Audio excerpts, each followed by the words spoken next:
Can we go ahead? ठीक है everyone, let's go ahead with the fringe width. Let's try to understand fringe width now. What is fringe width? मैं आपको already समझा चुकी हूँ कि फ्रिंज विड्थ का मतलब क्या है. सी, जब हम लोग y मेजर कर रहे थे, when we measure y, okay, y आप कहीं से भी कहीं पे मेजर कर सकते हो. मतलब you can measure it from central maxima से कहीं पर भी आप y मेजर कर सकते हो. सेंट्रल मैक्सिमा से फर्स्ट डार्क, सेंट्रल मैक्सिमा से second first bright, central maxima से second dark. So y is the distance between central maxima and any of the point. But fringe width का एक condition है. Fringe width is the distance between the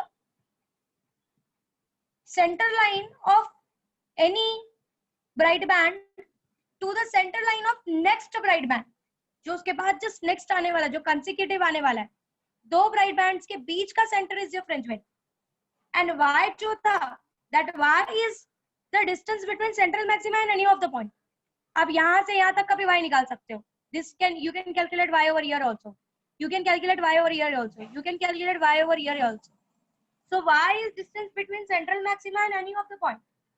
But what is the condition for fringe width? If you are talking about fringe width simply means it is the distance between two bright bands which are consecutive.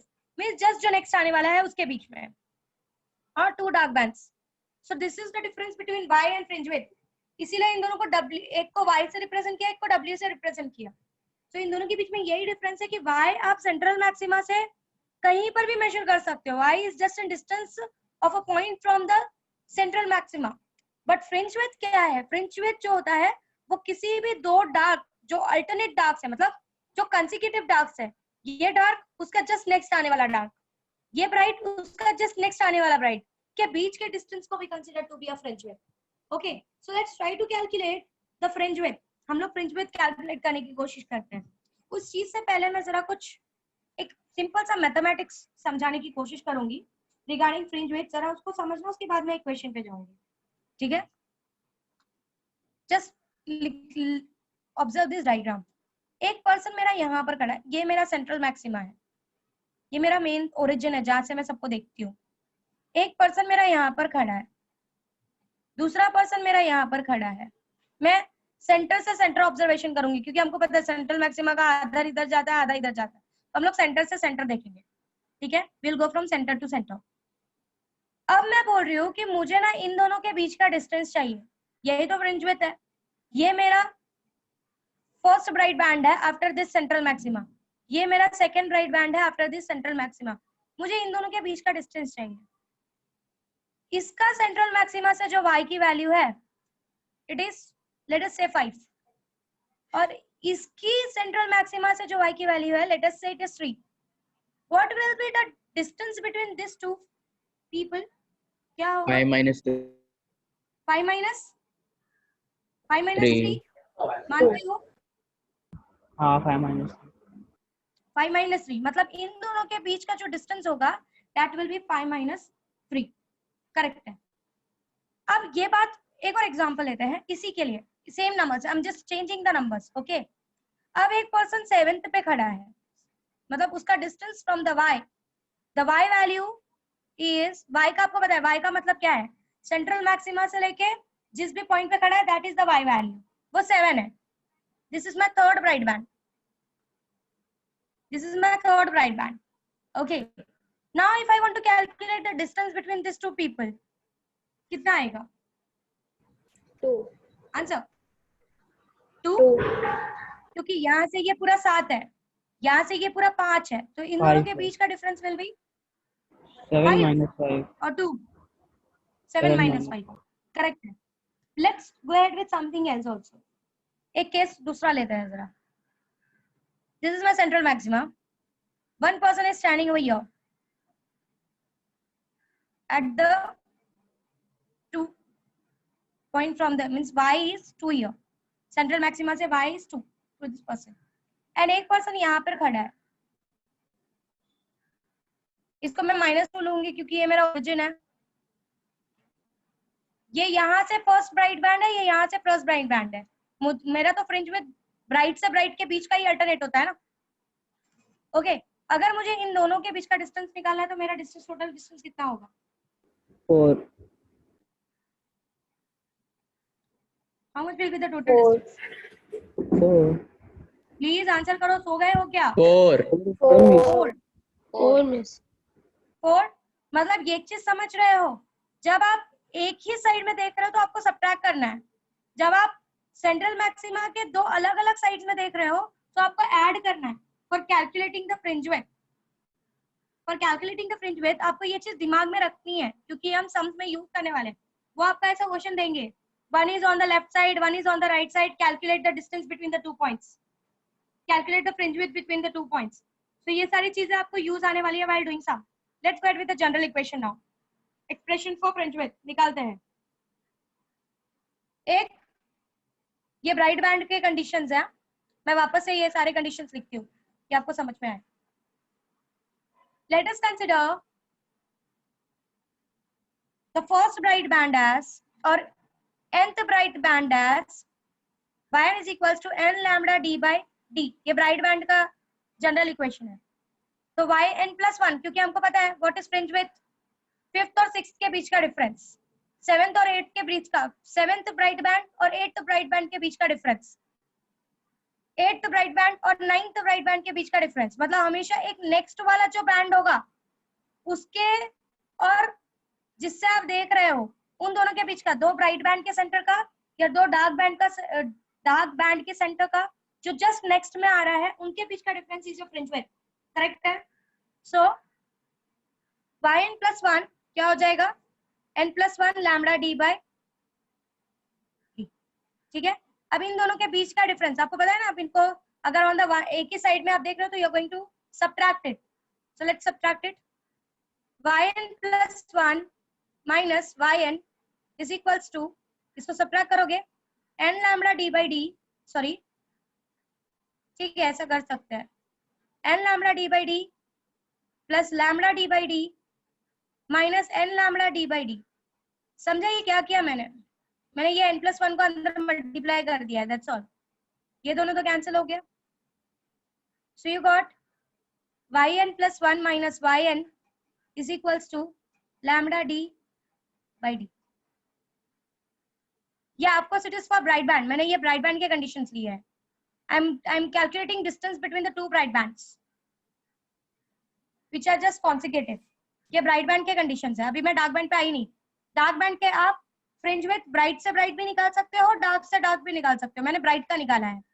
So this yn plus 1 minus yn is actually your fringe width, so it is lambda d by।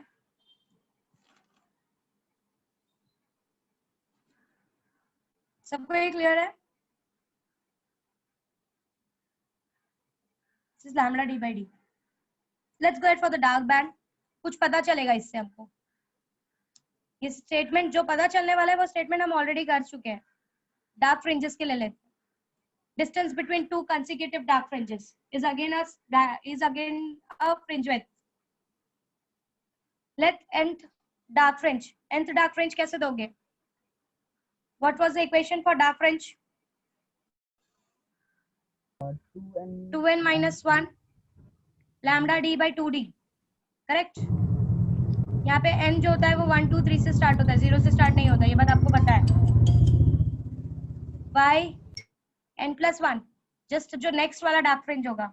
एक बात याद रखो कि central maxima से first dark fringe is your n is equals to 1 and central maxima से first bright fringe will be also n is equals to 1।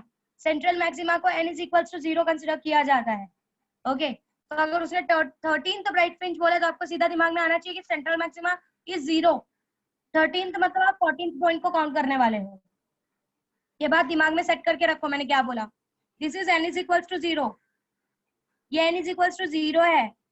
तो अगर उसने 13th ब्राइट फ्रिंज बोला मतलब आप 13th ब्राइट फ्रिंज यहाँ से काउंट करोगे। दिस इज 1 2 3 4, तो टोटल आप ब्राइट फ्रिंज काउंट करोगे तो 14 हो जाएगा सेंट्रल मैक्सिमा को कंसीडर करके। तो समझ में आ रहा है what I am trying to say? Guys please answer yes no. मुंह बंद करके बैठे हो ऐसा लग रहा है। Yes ma'am. नहीं समझा? ये हमारा n इज इक्वल टू 0 होता है, ये मेरा 0th ब्राइट बैंड है, this is my 0th bright band. तो अगर किसी ने बोला 13th ब्राइट बैंड, तो इसको 1 मत ले लेना, ये 1 नहीं है, 1 जो होगा वो ये वाला होगा, ये सेंट्रल मैक्सिमा है, सेंट्रल मैक्सिमा के बाद ये डार्क आया, ये ब्राइट है, ये पहला ब्राइट बैंड है सेंट्रल मैक्सिमा से, so this will be counted as 1। ये तो पता है ना आपको, this is n is equal to 1, ये n is equal to 0, central maxima को n इज इक्वल टू 0 लिया जाता है, ये बात मैंने काफी बार बोली है समझाते वक्त, central maxima is n is equal to 0, so first bright band will be this n is equal to 1। So अगर 13th पे जाओगे तो ऐसे ही 1 से काउंट करोगे, फिर यहाँ पे दूसरा आएगा, उसके ऊपर फिर डार्क आएगा, फिर तीसरा आएगा, समझ में आ रहा है? सो टोटल अगर किसी ने पूछा कि टोटल ब्राइट बैंड कितने हैं, तो आप बोलोगे ये ऊपर के 13 और ये जो 0 वाला है ना, ये भी एक ब्राइट बैंड ही है, तो टोटल 14 ब्राइट बैंड है। समझ में आ रहा है? Yes ma'am. सबको समझा? यस और no? Yes, ma'am. Yes ma'am. जितने लोग मुंह बंद करके बैठे हैं ना, मैं जब ओरल लूंगी ना, मैं तब भी बात करूंगी डायरेक्ट, मैं इसके बाद है ना पूरा डेरिवेशन तुमसे लेने वाली हूँ, बैठे रहो मुंह बंद करके, बहुत स्मार्ट हो ना तुम लोग। कुछ स्टूडेंट्स को छोड़ के बाकी किसी का रिस्पॉन्स नहीं आता है सामने से, ऐसा लगता है कि आप लोग लेक्चर में भी हो कि नहीं, किन्हीं लोगों को पढ़ा रही हूँ मैं खाली।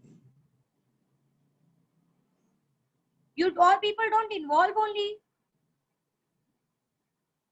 आज तुम लोगों से क्वेश्चन क्लियर करने वाली हूँ।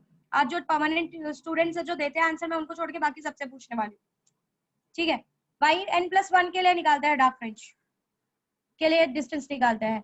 अब यहाँ पे n था तो it is what, it was only 2n-1 lambda d by d। अब यहाँ पे n+1 है तो ये जो n है इसकी जगह पे n+1 आ जाएगा, 2 into n+1 - 1 lambda d by 2d।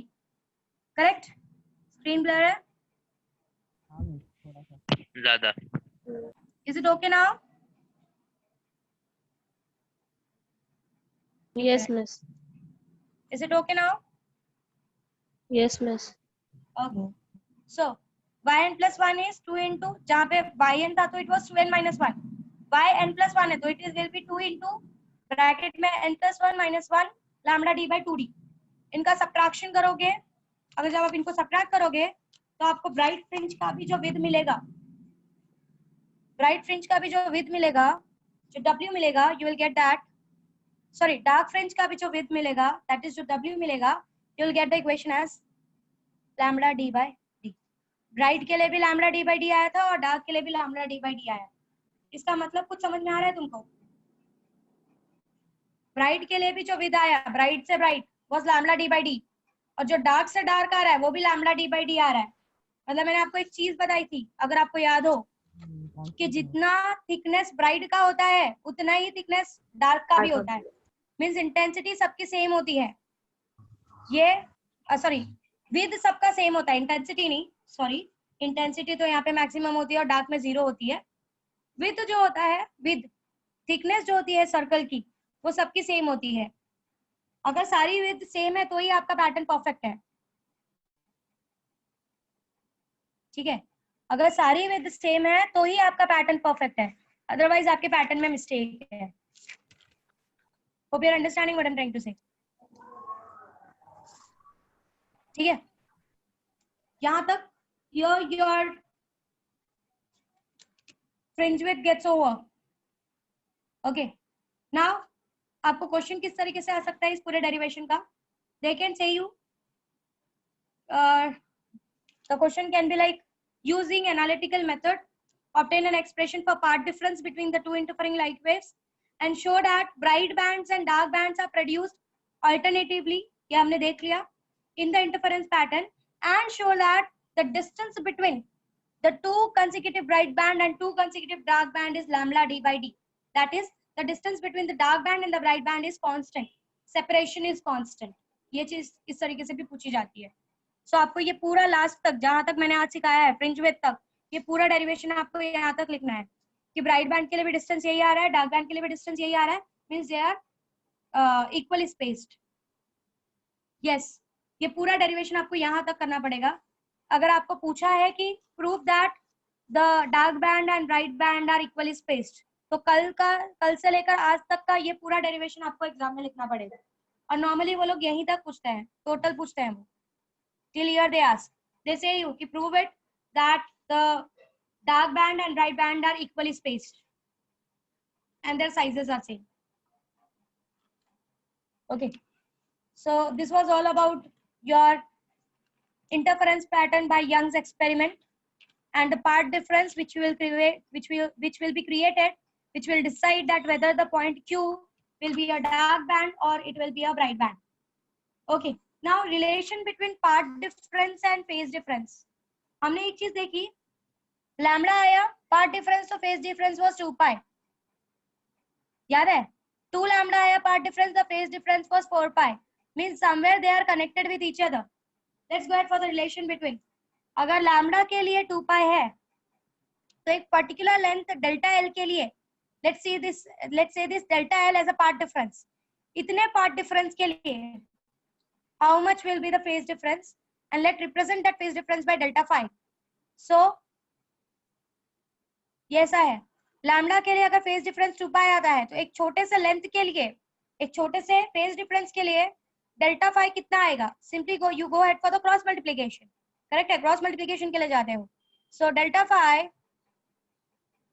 into lambda is equals to 2 pi into delta L. Correct.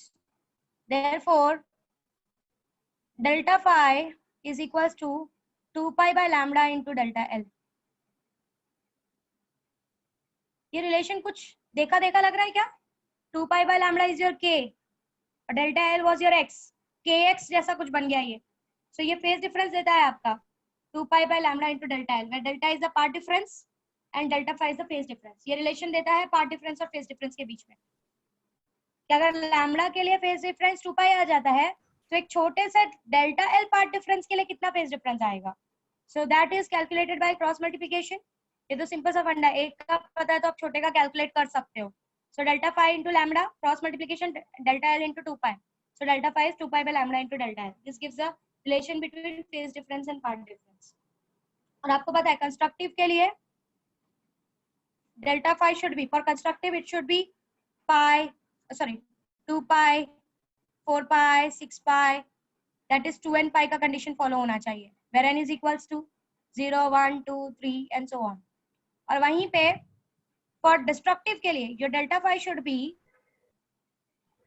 pi, 3 pi, 5 pi, even multiple, which can be represented as 2n minus 1 into pi, where n is equals to 1, 2, 3 and so on. Clear? समझा सबको? So this is for constructive, this is for destructive. यहाँ तक किसी को कुछ doubt है तो पूछो, अदरवाइज मैं पूछूंगी. अब मैंने आपको प्रैक्टिस करने के लिए भी दिया था ना.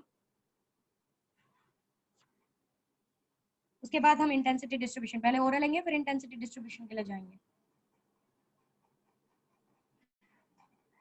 Hello ma'am. बोलो मैम वो डार्क बैंड का विड्थ एक बार कैलकुलेट करके दिखाओ ना. कैलकुलेट करके देख लेना बच्चा, ये तो मैथमेटिकल एक स्टेप है. yn is 2n minus 1 lambda d by d. yn plus 1 is 2n plus 1, sorry 2 into n plus 1 minus 1 lambda d by d. इसको थोड़ा सा सिंप्लीफाई करेगा तो 2n plus 2 minus 1 lambda d by d. So 2 minus 1 is 1, so it is 2n plus 1 lambda d by, this is what you get. Now subtract this 2, ये दोनों को subtract करके देखो. This is yn plus 1, subtract करो, पता करो कितना है. ये तो -2 आ जाता है, -2 lambda d by d, इसलिए पूछ रहा था सर. कैसे? मैम नेगेटिव 2n plus 1 के दोनों को लगेगा ना, तो yn plus 1 माइनस yn करेगा ना, बड़े वाले को छोटे से माइनस करेगा ना तू. ओह ये हाँ मैम, तो भी मैम 2 आ जाएगा ना उससे. हाँ 2 lambda d by d हो जाएगा it is 2d. नीचे it is 2d. Okay ma'am, अब डन है. लैम्बडा बाय 2 का फेज डिफरेंस होता है ना, इवन मल्टीपल और sorry odd multiple of lambda by 2 होता है ना. It is odd multiple of lambda by 2. ये आपको ऑड मल्टीपल देता है, so it is odd multiple. यहाँ पे 2 है, 2n lambda by 2 क्यों हुआ था? Bright was even multiple of lambda by 2. This is odd multiple of lambda by 2. So formula is 2n minus 1 lambda d by 2d आएगा. Keep it in mind. इसीलिए वहां पे even multiple of lambda by 2 और mod multiple of lambda by 2 में consider किया गया कि आपको ये चीज याद रहे कि ये सिर्फ लैम्डा नहीं आएगा, ये डार्क बैंड के लिए ये लैम्डा बाय 2 के केसेस में आएगा. तो भी आर अंडरस्टैंडिंग, समझ में आ रहा है सबको? प्रतिभा मैम, प्रतिभा मैम फटाफट फटाफट रिवाइज करो चीजों को. मैं बैंडविड्थ भी फ्रिंज विड्थ भी सामने रख रही हूँ, फ्रिंज विड्थ और बैंडविड्थ वो भी देखो. मैं सारी चीजें ओरल लेने वाली हूँ. Pratibha ma'am are you there?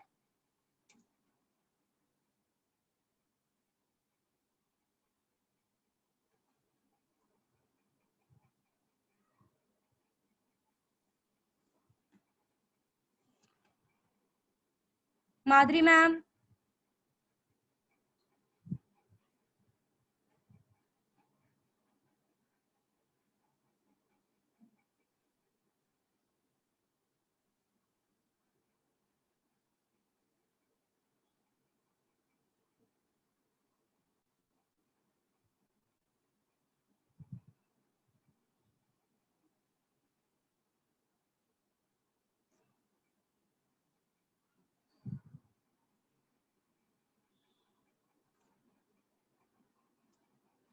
Pratibha ma'am are you there?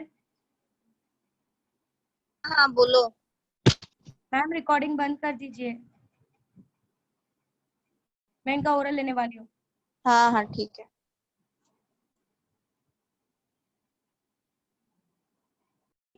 Distribution.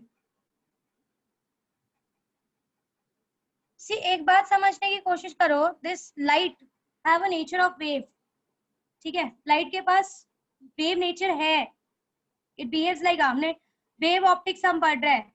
सो जितनी भी चीजें हमने ऑसिलेशन में पढ़ी है, वेव्स पढ़ते वक्त पढ़ी है, वो सारी चीजें लाइट फॉलो करने वाला है. It is going to do right.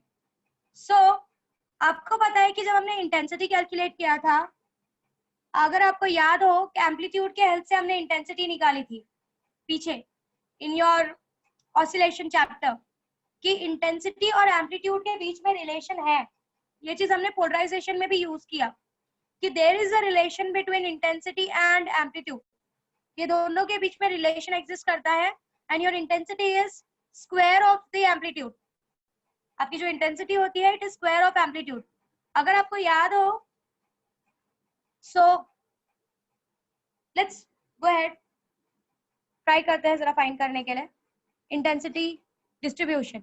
As I said, since it have a wave nature, it is going to follow all the characteristics that a wave has. Okay, so let's take two electric fields of a light wave of a photon, which is given by E1 is equals to E naught sin of omega t.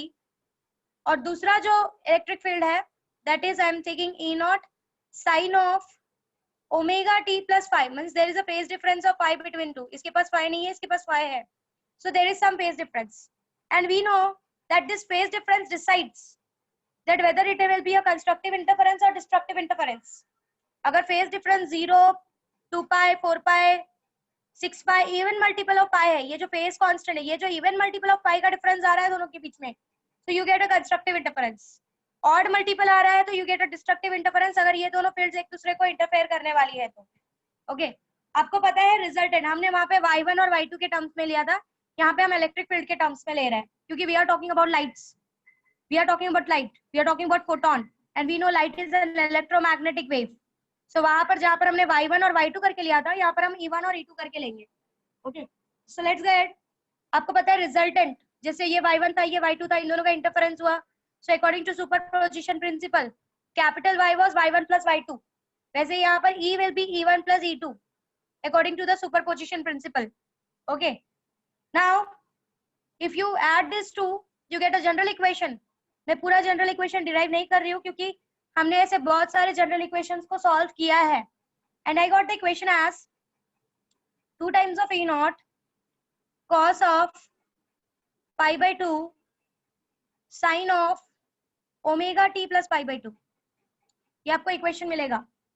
Okay, now this 2 times of E not cos of pi by 2, आपको पता है ये पूरा amplitude represent करता है.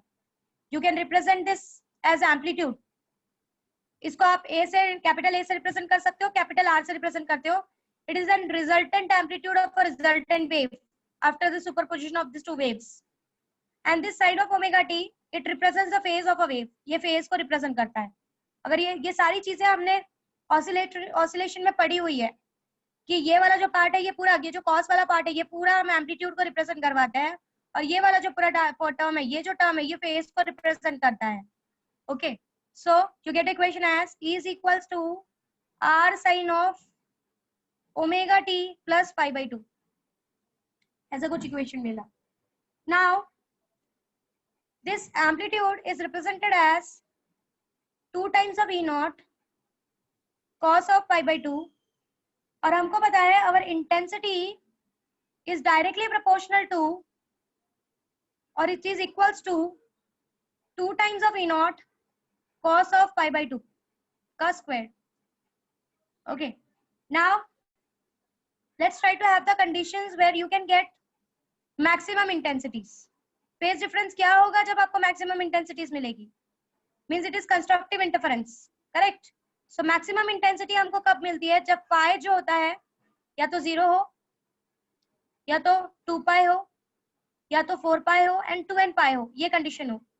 So cos of 0, अगर यहाँ पे 0 डाल दो तो cos of 0 is 1. ठीक है, if the phi is 0, then you get the intensity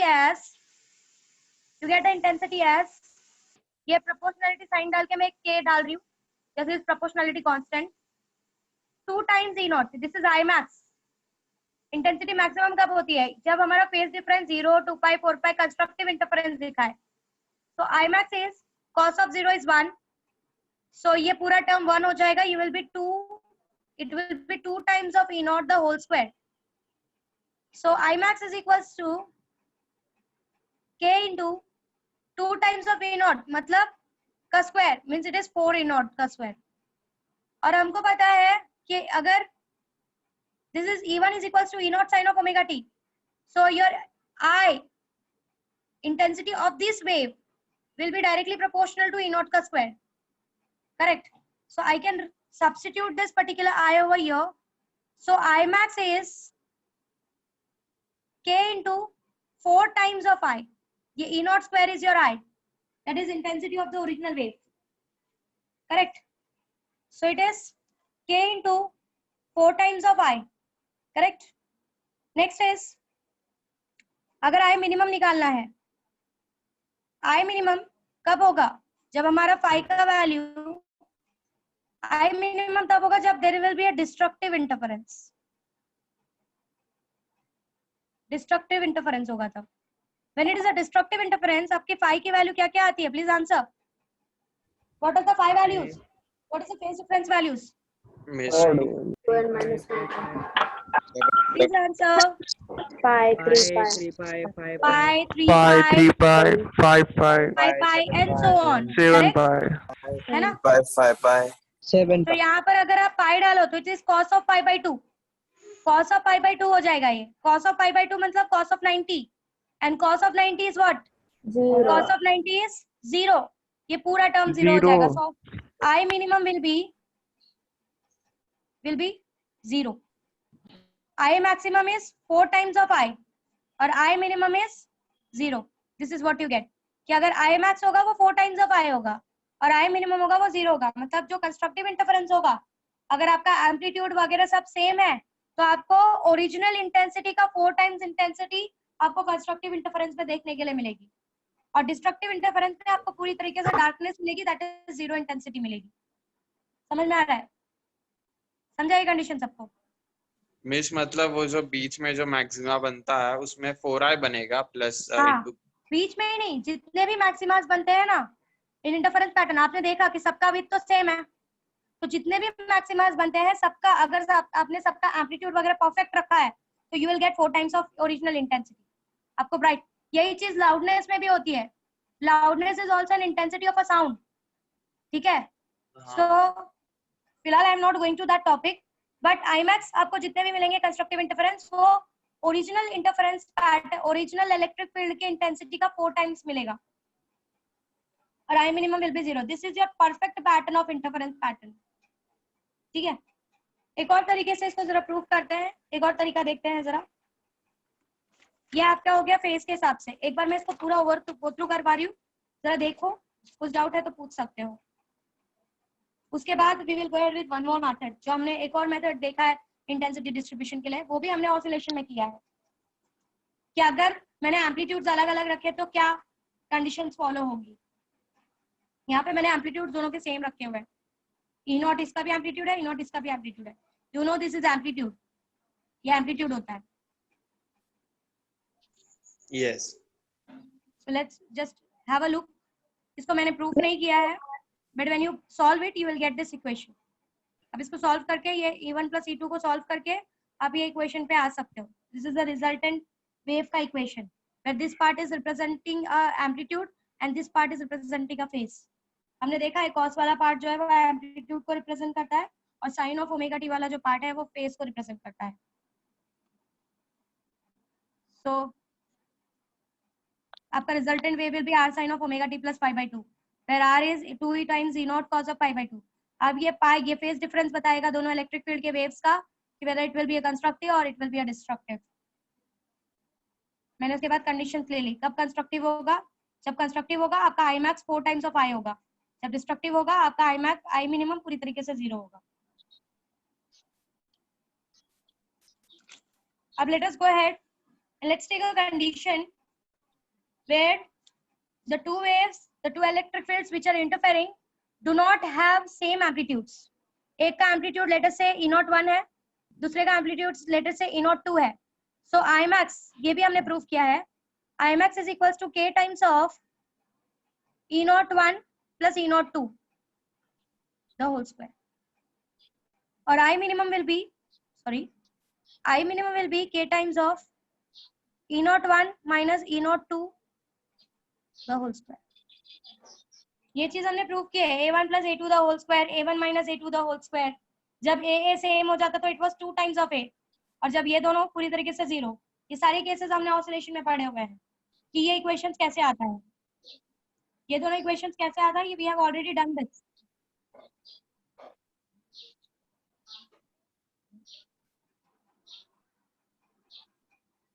We have already done this. Now let's take a ratio of these two. I max by I minimum, k got cancelled. E01 plus E02 the whole square divided by E01 minus E02 the whole square. So therefore I max by I minimum, ऐसा question आता है. Calculate the ratio of I max to the I minimum if the two different amplitudes are given. So you can go like, आप E02 को नीचे ले सकते हो. E01 by E02 plus 1 the whole square. E01 by E02 minus 1 the whole square.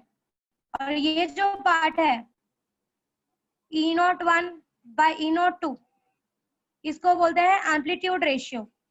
इसको R से represent किया जाता है, amplitude ratio. It is represented by R. So your equation becomes I max by I minimum is equals to R plus 1 upon R minus 1 the whole square. कभी कभी आपको वो amplitude ratio के terms में भी क्वेश्चन पूछ लेता है. तो amplitude ratio is just an ratio of first amplitude to the second amplitude. That's all. Hello miss. बोलो. मिस वो आपने E02 से डिवाइड क्यों किया? ऐसे ही जस्ट कभी कभी ऐसा वो कर देते हैं सब में सॉल्व करते वक्त, आपको बोल देते हैं direct amplitude ratio given is 2. को एक एम्पलीट्यूड रेशियो दे दिया दोनों का 2, तो आपको दिमाग में होना चाहिए कि व्हाट इज एम्पलीट्यूड रेशियो, यह है क्या नया term. It is just an ratio of first amplitude to the second amplitude. That's all. Second wave amplitude. Solve करने के लिए इजी हो जाएगा फिर. जी. तो आपको एक डायरेक्ट फॉर्मूला पता है, it is R plus 1 upon R minus 1 the whole square. तो आपको ये पूरा फिर करने की जरूरत नहीं है. Okay should I go ahead? एक बार पूरा दिखा रही हूँ, देख लो ध्यान से। पहला वाला जो कंडीशन था उसमें मैंने एम्पलीट्यूड सेम लिया था, तो intensity is 4 times of maximum intensity is 4 times of original intensity and minimum intensity was 0। अगर एम्पलीट्यूड्स अलग अलग है तो you get the ratio like this. अगर एक का एम्पलीट्यूड E01 है, दूसरे का एम्पलीट्यूड E02 है, तो I max and I minimum का कंडीशन आपको ऐसा मिलता है। ये चीजें हमने पीछे प्रूफ की है। मैं आपको, अगर आपको नहीं याद आ रहा हो तो मैं आपको इसका ओरिजिन भी बता देती हूँ, ऑसिलेशन चैप्टर में प्रूफ किया है।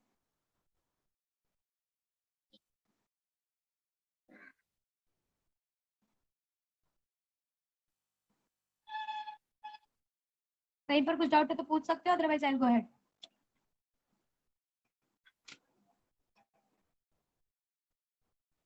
मैं सम्स आज नहीं करवा रही हूँ, मैं सम्स कल करवाऊंगी। I am giving you time. कल तक, आज तक जितना पढ़ा है कल पूरा पढ़ के आना।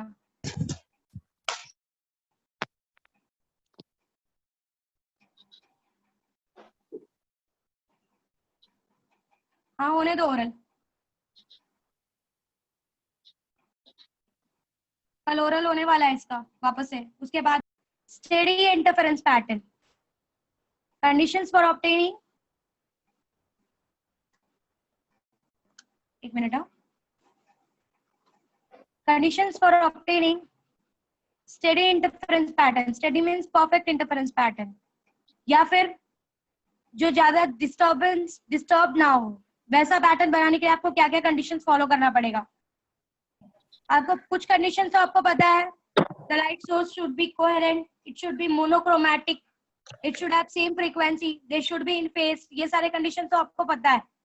So these are the conditions for obtaining a steady interference pattern। अगर एकदम परफेक्ट पैटर्न बनाना है तो क्या क्या पैटर्न होना चाहिए, so that जहां पर मैक्सिमा है वहां पे पूरा मैक्सिमम मिले, 4 टाइम्स ऑफ इंटेंसिटी मिले, और जहां पर मिनिमम है वहां पे पूरी तरीके से मिनिमम इंटेंसिटी मिले। ऐसा नहीं होना चाहिए कि कभी मैक्सिमम हो जाए, कभी मिनिमम हो जाए, कभी ब्लर हो जाए, ऐसा पैटर्न क्रिएट नहीं होना चाहिए। Otherwise it is not a steady interference pattern। So steady interference pattern को होने के लिए there are some conditions that you need to follow। सबसे पहला कंडीशन, आपको इसके बारे में बहुत अच्छे से पता है कि जो 2 सोर्सेस होने चाहिए, 2 sources, these 2 sources must be, the 2 sources must be coherent। ये दोनों सोर्सेस एक दूसरे से कोहेरेंट होने चाहिए जिनको आप इंटरफेयर करवाने वाले हो। अगर कोहेरेंसी नहीं है, अगर उनका सेम फ्रीक्वेंसी सेम एम्पलीट्यूड का कंडीशन नहीं है, तो आपको जहां पे परफेक्ट डार्क मिलना चाहिए वहां पे परफेक्ट डार्क नहीं मिलेगा। ब्राइट का तो चलो ठीक है, एक इंटेंसिटी आपको कहीं ना कहीं मिल जाएगी, बट जो डार्क होना चाहिए वो परफेक्ट डार्क नहीं होगा। और कभी इन फेज कभी आउट फेज, जहाँ पे कंस्ट्रक्टिव मिल रहा है वहां पे डिस्ट्रक्टिव मिलने लग जाएगा, जहाँ पे डिस्ट्रक्टिव, मतलब पैटर्न एक स्टेडी पैटर्न नहीं बनेगा।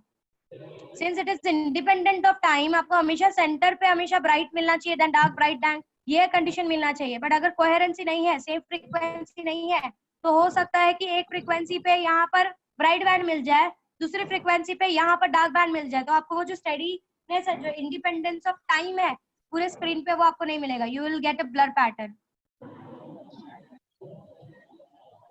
कभी एक जगह पे वो इंफ्लुएंस होगा, कभी उसी जगह पे वो आउट हो जाएगा because of the frequency. Okay, beats create हो जाएंगे जिस तरीके, अगर आप उस साउंड के टर्म समझने की कोशिश करो तो डिफरेंट फ्रीक्वेंसीज के आने के बाद क्या हो रहा था, बीट क्रिएट हो जा रहा था। तो हो सकता है कि वही है, तो उसी जगह पे एक बार कंस्ट्रक्टिव दिखाना शुरू कर दे, एक बार डिस्ट्रक्टिव दिखाना शुरू कर दे। तो दिस शुड नॉट हैपन, इसलिए कोहेरेंसी इज वेरी इंपॉर्टेंट। ठीक है, second condition that you should have is your light should be monochromatic। Coherency है तो मोनोक्रोमैटिक भी फॉलो करना चाहिए।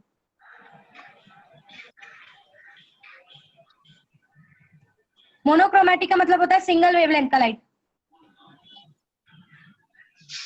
जब यंग्स ने ये एक्सपेरिमेंट किया था, उसने सनलाइट को यूज किया था। Sunlight does not have a single wavelength, तो व्हाइट कलर का होता है, उसके पास सिंगल वेवलेंथ नहीं होता, उसके पास नंबर्स ऑफ वेवलेंथ होते हैं, जिसकी वजह से उसको कलरफुल पैटर्न देखने के लिए मिला था। बट अगर आपको एकदम परफेक्ट पैटर्न देखना है तो आपका सिंगल वेवलेंथ का लाइट यूज होना चाहिए। नॉर्मली हम रेड लेजर लाइट्स का यूज करते हैं एक्सपेरिमेंट पैटर्न बनाते वक्त। प्रैक्टिकल लैब में आपको रेड कलर का लेजर लाइट दिया जाता है। So second condition is your light sources should be monochromatic, दोनों का वेवलेंथ सेम होना चाहिए। Third condition, the two interfering waves should have same amplitude। Same frequency होना चाहिए, सेम वेवलेंथ होना चाहिए, सेम एम्पलीट्यूड होना चाहिए दोनों का। एम्पलीट्यूड सेम है, आपको पता है intensity is directly proportional to amplitude का स्क्वायर।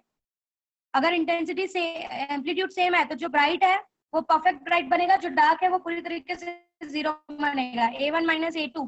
तो अगर A1 भी A है, A2 भी A है, तो A1 minus A2 will give you zero intensity, so perfect dark मिलेगा। अदरवाइज जहां परफेक्ट डार्कनेस वाला कंडीशन फॉलो नहीं हो पाएगा।